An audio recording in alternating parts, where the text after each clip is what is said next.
Now this is a very easy recipe, and it's an all year round recipe. Toaster popping up and down, the blender turning round and round. Plus you get some Kool-Aid to make a homemade drink. That's great! There was a time when Betty Crocker taught millions of Americans how to pack a lunch that could survive until noon and still taste like someone cared. Those recipes are gone now, thrown out with the tin lunch pails and thermos bottles. But here's what nobody asks. When did we stop making lunches that meant something? Candle salad. Imagine it's 1952, and little Susan opens her lunchbox to find what looks like a burning candle on a plate. The other kids gather round, mesmerized. But this isn't wax and wick. It's a banana standing proud in a pineapple ring, crowned with a maraschino cherry flame, mayo dripping down like melted wax. This was the candle salad, and it was absolutely everywhere. Betty Crocker didn't just suggest this creation. She championed it with the enthusiasm of a carnival barker. Her cookbooks featured detailed diagrams showing the exact angle for banana placement, the precise mayo consistency for optimal wax drip effect. This wasn't just lunch. It was edible sculpture that somehow made perfect sense to a generation that believed food should entertain as much as nourish. The genius wasn't in the flavor. Let's be honest, mayonnaise on fruit was always going to be a tough sell. The genius was in understanding that children eat with their eyes first, their imagination second, and their mouths last. That banana candle transformed a boring lunch hour into theater. Every kid who brought one became the lunch table celebrity, if only for those precious 5 minutes.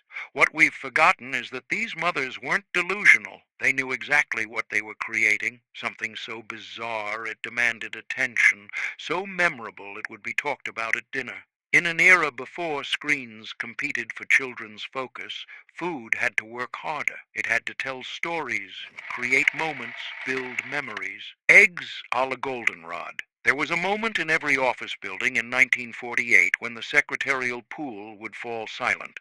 It happened at noon, when Margaret from accounting would unpack her thermos and begin the ritual of eggs a la goldenrod. This wasn't just lunch. It was performance art with hard-boiled eggs. The dish sounds fancy because Betty Crocker knew that French words could transform anything. But strip away the pretense, and you had eggs in cream sauce on toast. The magic, and there was magic, happened in the presentation. The egg whites got chopped and folded into white sauce thick enough to coat a spoon. But those yolks? Those got pushed through a sieve, falling like golden snow over the whole creation. Office workers treated this lunch like communion. They'd pack the components separately.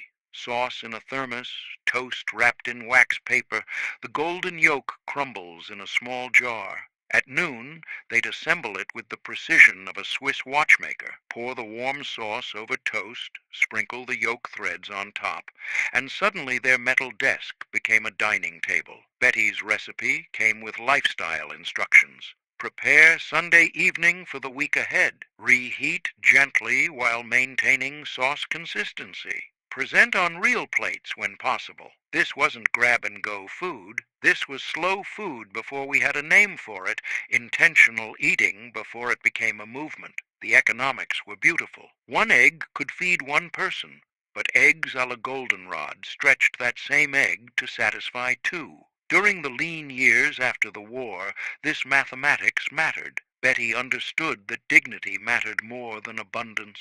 Better to eat half an egg that looked elegant than a whole egg that looked poor. What killed it wasn't the taste, properly made.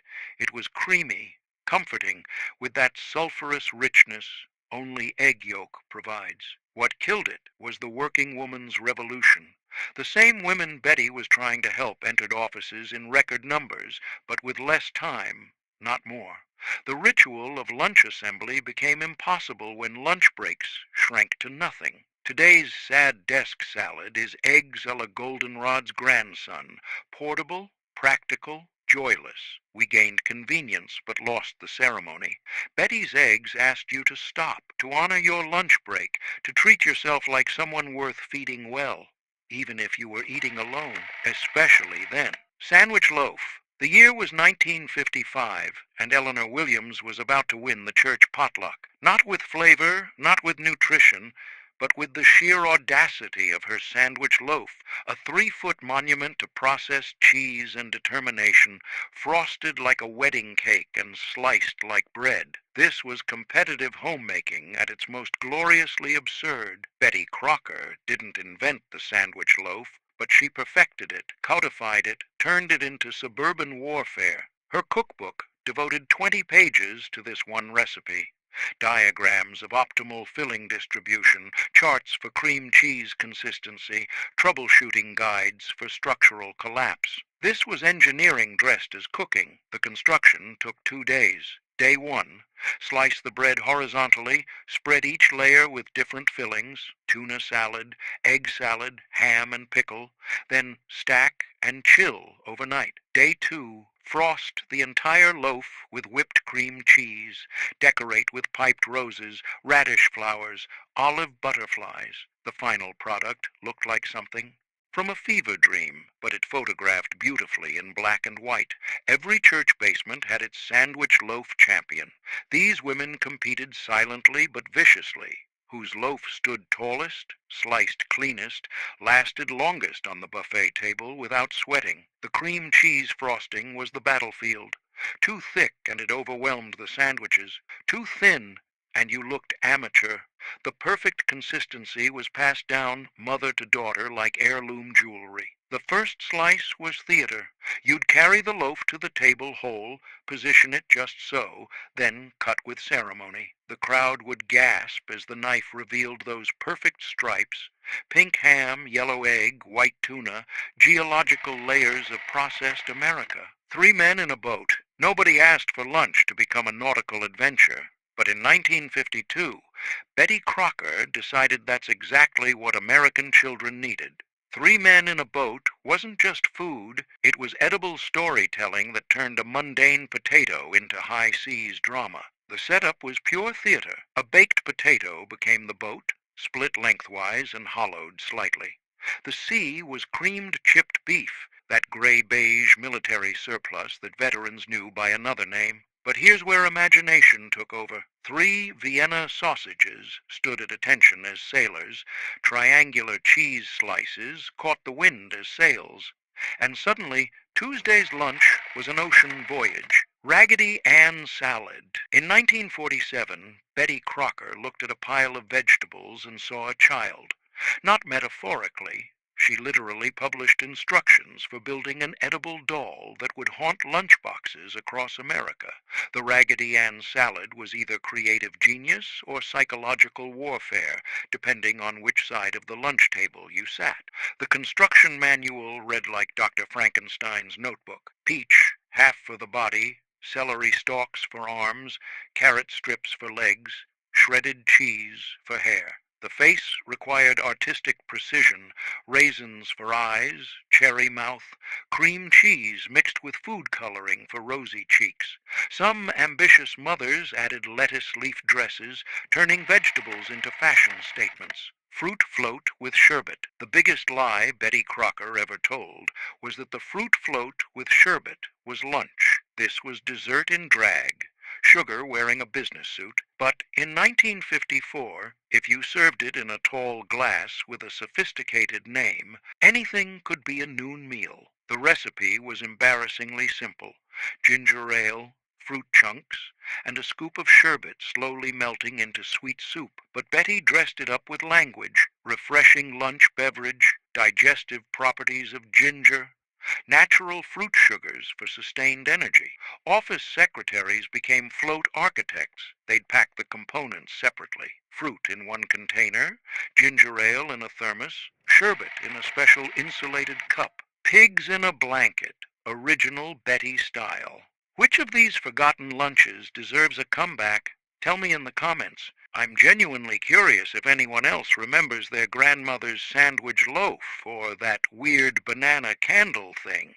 Before Pillsbury hijacked the concept with their crescent rolls, Betty Crocker's original Pigs in a Blanket was a masterpiece of griddle engineering. This wasn't convenience food. This was skilled labor that happened to involve hot dogs and pancake batter. The technique separated amateurs from artists. You'd pour a thin oval of pancake batter on a hot griddle, place the hot dog at one edge when bubbles formed, then roll it using two spatulas like you were swaddling a meat baby. Too early and the batter tore. Too late and you had a burnt blanket. The perfect pig required timing, temperature control, and the confidence of someone who'd done this 100 times. Betty's 1950 cookbook devoted 3 full pages to this recipe, 3 pages for wrapping hot dogs in pancakes. There were diagrams showing optimal batter thickness, 1/8 inch, rolling angles, 45 degrees, and exposed hot dog ratios, 15% on each end. This was the NASA of lunch preparation. Schools couldn't get enough. One pan could produce assembly line quantities. They required no utensils, survived temperature abuse, and contained all food groups if you squinted. The pancake counted as grain, the hot dog as protein, and if you added enough syrup, you'd consumed fruit. This was nutrition through creative accounting. The home version was where creativity exploded. Mothers would use squeeze bottles to create patterns, spirals, zigzags, plaids. Some added food coloring for holidays.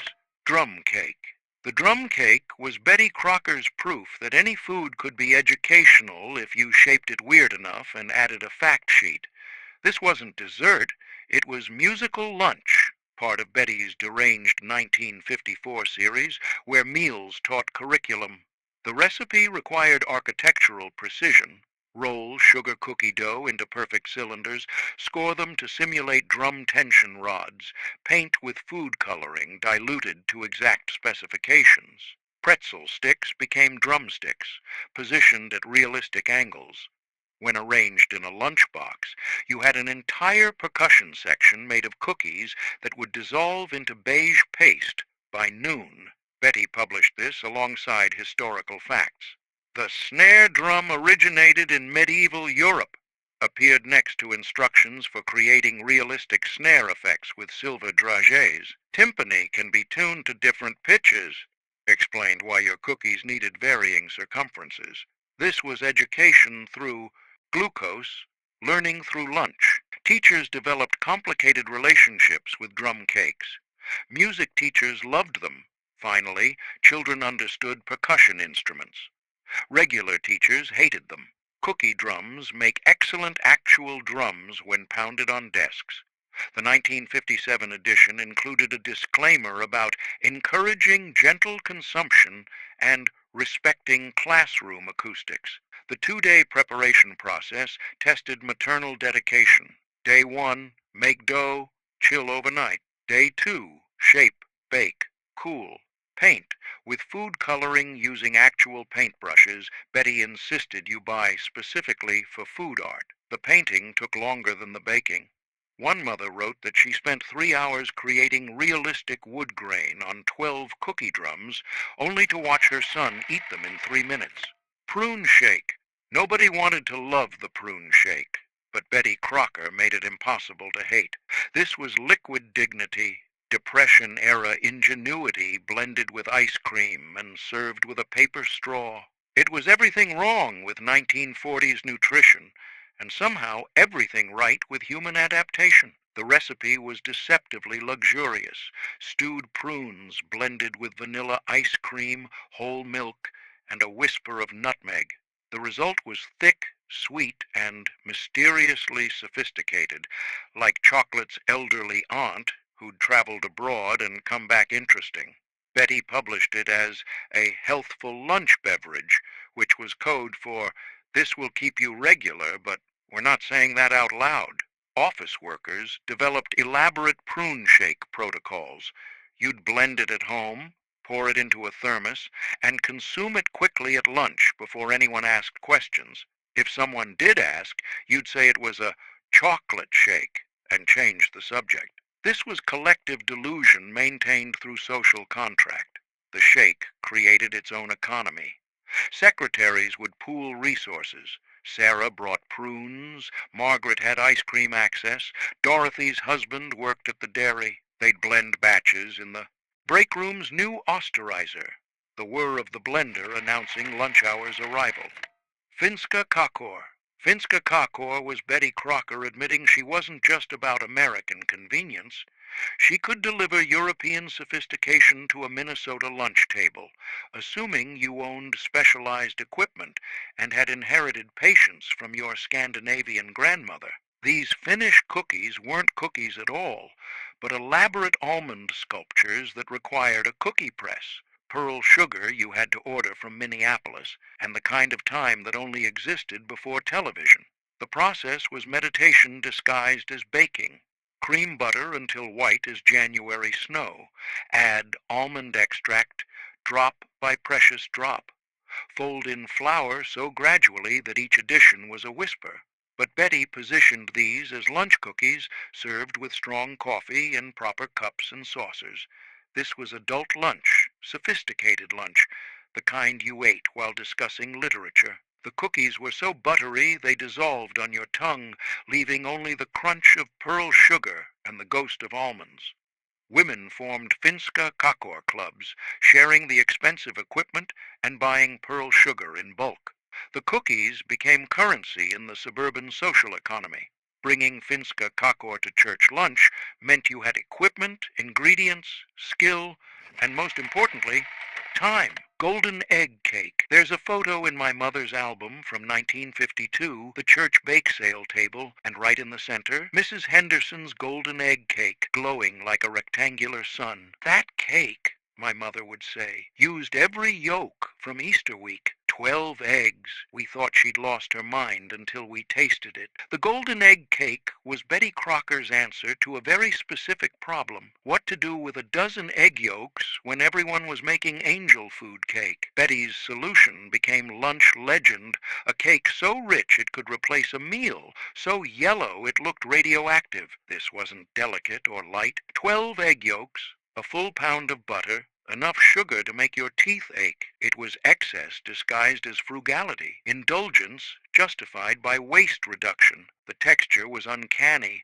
almost savory, like French toast that had evolved into cake form. Betty positioned this as a lunch cake, suitable for slicing thin and serving with coffee. But everyone knew this was breakfast dessert, the kind of thing you ate standing over the kitchen counter at 10 a.m. when nobody was watching. The recipe created its own economy. Women coordinated baking schedules. I'm making angel food Saturday. Who needs yolks? Church bulletins had standing trades. They'd meet in parking lots to exchange ingredients like some kind of suburban egg black market. The golden egg cake couldn't survive cholesterol panic. Light as feather muffins. My aunt still has the letter Betty Crocker's test kitchen sent her in 1959. Thank you for your testimony about our light as feather muffins saving your marriage, she framed it. It hangs in her kitchen next to her wedding photo. The light as feather muffins were liars, but the good kind. They weren't light. They were dense, buttery bombs that could replace a full meal, but the name made you feel virtuous eating them. The secret was technique, not ingredients. Separate eggs,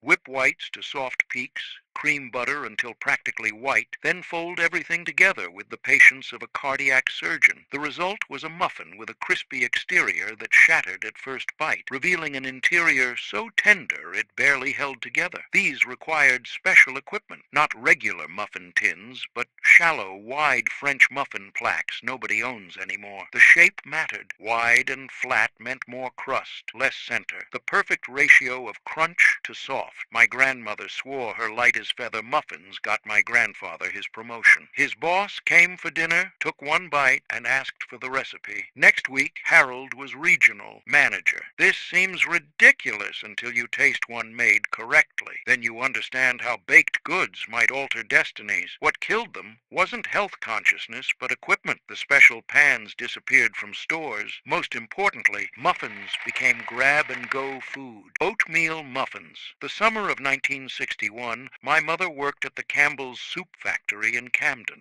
Every morning the ladies in her line would bring oatmeal muffins, not the same recipe, but variations passed down through families, each claiming superiority. By Thursday, those Monday muffins had transformed into something almost magical, dense, moist, tasting like Christmas even in July. Betty Crocker's oatmeal. Muffins weren't the dry hockey puck bran bombs that killed the muffin reputation. These were different. Scottish oats, soaked in buttermilk overnight, transforming into something between cake and pudding. The technique was specific. Exactly 8 hours of soaking. Too long and the oats turned to paste. Too short and the muffins had the texture of wet sand mixed with regret. The beauty was their longevity. Baked on Sunday, they'd last through Friday, getting better each day. The oats continued absorbing moisture, creating an almost custard-like interior by day 3. Office workers would pack them at week's start, knowing Thursday's muffin would be superior to Monday's. This was planned obsolescence in reverse. Food that improved with age. Betty marketed these as building food, construction worker lunch, farmer breakfast, food for people who used their bodies for money. The recipe appeared in special editions distributed at factories and construction sites.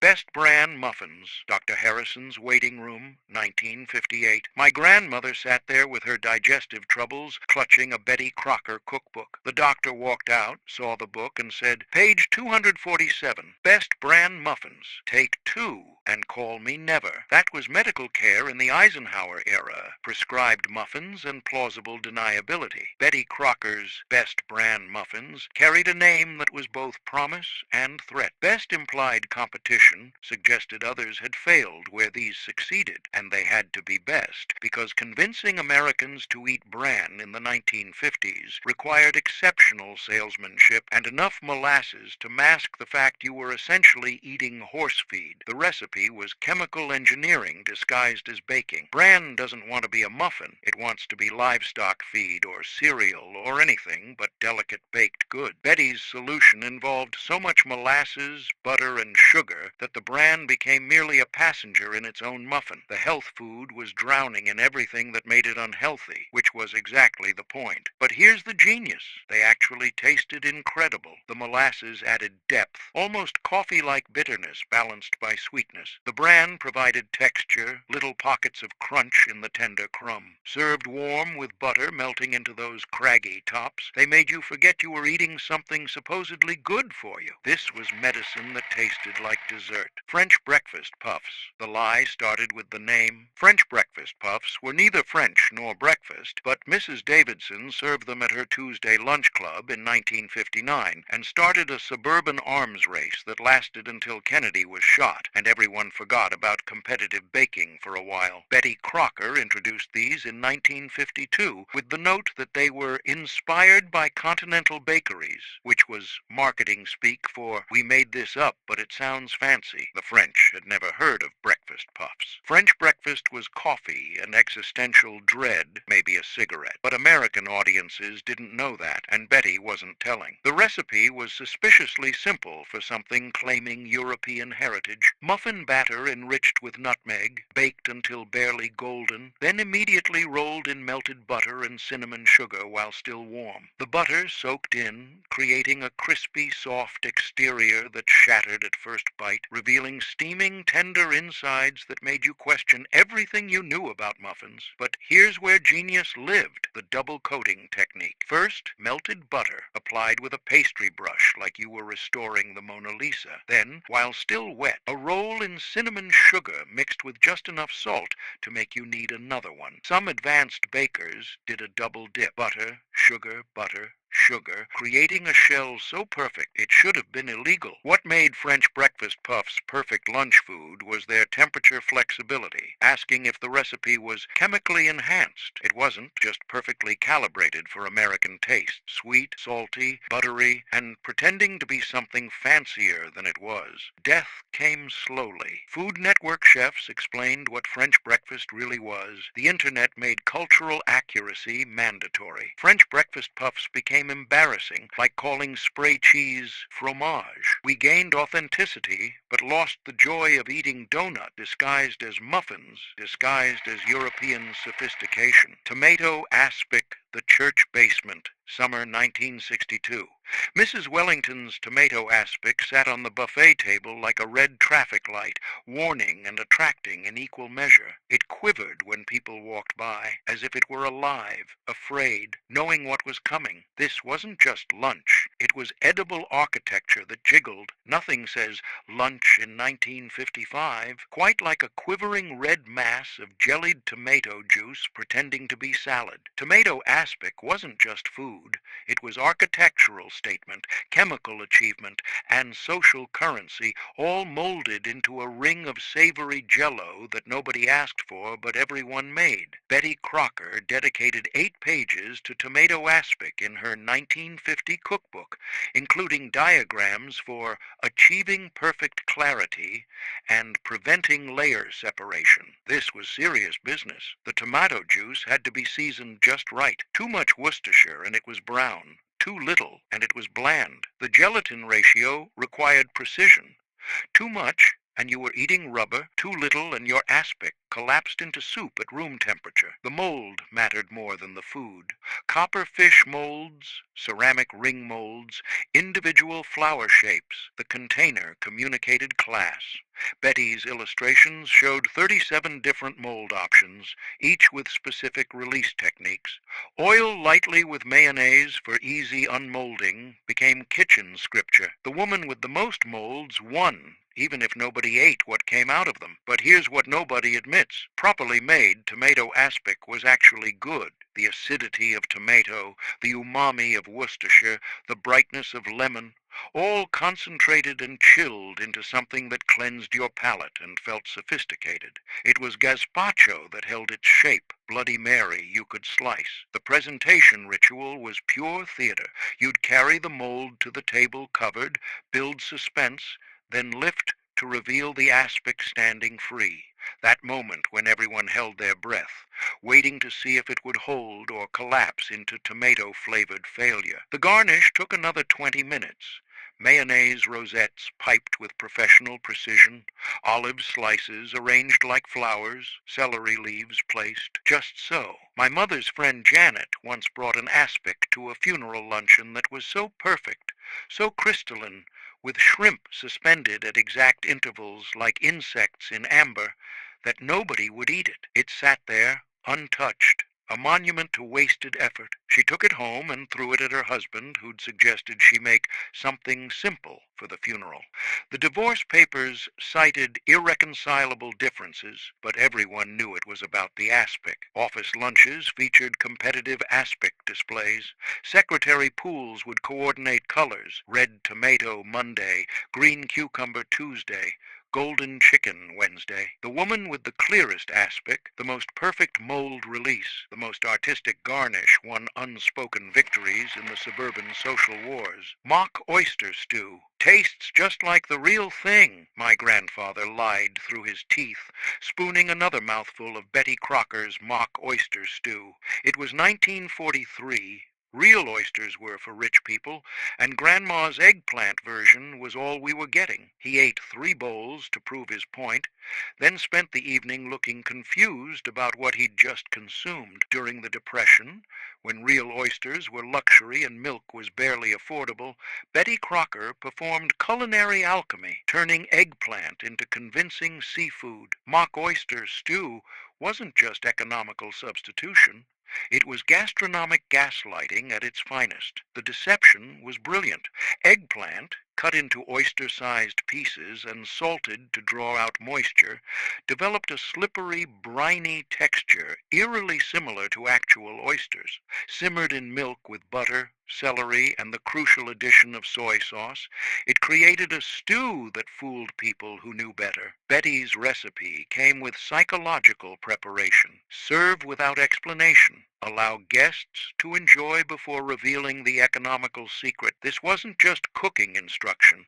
It was social engineering. The recipe literally included lying by omission as a serving suggestion. Schools and hospitals adopted mock oyster stew because it solved multiple problems. Children who wouldn't eat vegetables ate oysters. The Catholic Church approved it for Friday meals. It counted as abstaining from meat while feeling like indulgence. Everyone was lying to everyone, and everyone was fine with it. My grandmother's church cookbook included her annotation, "Served this to Harold's boss." He asked for seconds in the recipe, never told him. He's still talking about my excellent oysters 20 years later. This wasn't just deception. It was a long con maintained through decades of dinner parties. Mock oyster stew disappeared when actual oysters became affordable and eggplant became trendy. We no longer needed to pretend vegetables were seafood, but something was lost: the creativity of constraint, the art of delicious deception. Creamed chipped beef on toast. My uncle came back from Korea in 1953 with two things: a Purple Heart and a violent hatred of creamed chipped beef. SOS, he'd mutter whenever Mom made it. Same old shit, but he'd eat 3 servings anyway, like he was punishing himself for surviving while better men didn't. Every veteran knows this dish by another name, but Betty Crocker transformed battlefield survival food into suburban comfort lunch. This was war rations dressed in white sauce, memories of mess halls disguised as home cooking. The beef came in glass jars, paper-thin slices of salt-cured meat that looked like edible leather and tasted like concentrated ocean. You'd rinse it, tear it into pieces, and fold it into white sauce, so thick you could spackle walls with it. This gray-beige slurry got poured over toast, preferably slightly stale for structural integrity. Betty's genius wasn't improving the recipe. It was impossible to improve. Instead, she recontextualized it. What was punishment in mess halls became comfort in home kitchens. She added suggestions: paprika for color, peas for the fiction of vegetables. These additions didn't help, but they made you feel like you were cooking. The dish had its own physics. The sauce cooled rapidly, congealing into paste. The toast grew soggy from bottom up. There was a 5-minute window between ready and ruined. You ate it fast, standing over the stove, or not at all. Office workers packed deconstructed versions. Toast in one container, beef mixture in a thermos, assembly at noon. The smell, salt, milk, and something indefinably military, filled break rooms. Veterans would appear from nowhere, drawn by scent memory. "Haven't had SOS since Normandy," they'd say, then eat 2 servings while staring at nothing. My uncle eventually taught Mom the right way to make it, the way that reminded him least of Korea. More pepper, less salt, bread toasted darker, so you can taste something besides memories. He'd eat it once a month, always on a Tuesday, always alone, always with a beer that he'd nurse but never finish. Schools served it because it met every nutritional requirement while costing nothing. Protein, dried beef, dairy, white sauce, grain, toast, vegetable. The parsley garnish nobody ate. It looked like wallpaper paste, tasted like nostalgia, and filled stomachs for hours.